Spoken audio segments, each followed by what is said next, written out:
est bien qui finit bien, dit-on. L'atelier d'évaluation des activités des directions provinciales organisé par la Direction nationale des contrôles et de la préparation de la paye et de la maîtrise des effectifs des enseignants en République démocratique du Congo, DINACOPE en sigle, lancé depuis le jeudi 23 août, a été finalement clôturé ce jeudi 29 août 2024 au Fleuve Congo Hotel sous la direction du vice-ministre, ministre d'État, ministre de l'Éducation nationale et Nouvelle Citoyenneté. Cet atelier basé sur l'évaluation du niveau d'exécution de la feuille de route pour la période allant de 2024 à 2025 a connu la participation des directeurs provinciaux représentant les 60 provinces éducationnelles de la République démocratique du Congo. Cependant, John Mbopé, directeur financier adjoint au SENACOPE, a donné quelques grandes lignes caractérisant cette activité. Organisation dédiée aux promotions pour T2 et T3. Premier, deuxième trimestre, troisième trimestre. Alors dans cette feuille de route, il y a eu beaucoup d'actions qui étaient conçues au regard des objectifs à atteindre.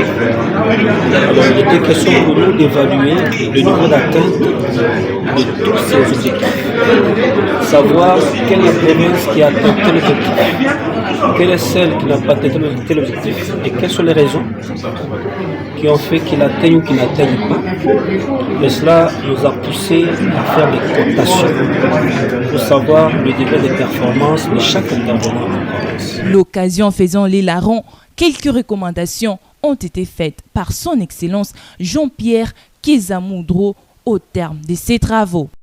La maîtrise de l'outil d'autonomisation, de la mise en œuvre, de la mise à jour du fichier paye en instant sur les rôles de chaque intervenant dans le circuit, de la collecte des données à la validation en passant par le traitement de l'antenne jusqu'à la direction nationale, en passant par la direction provinciale de la DINACOPE. Il sied de rappeler que la rentrée scolaire 2024-2025 est effective ce lundi, a rassuré le ministre de l'Éducation nationale et Nouvelle Citoyenneté, soulignant qu'il y aura renforcement de gestes barrières en cette période cruciale caractérisée par le virus Mpox.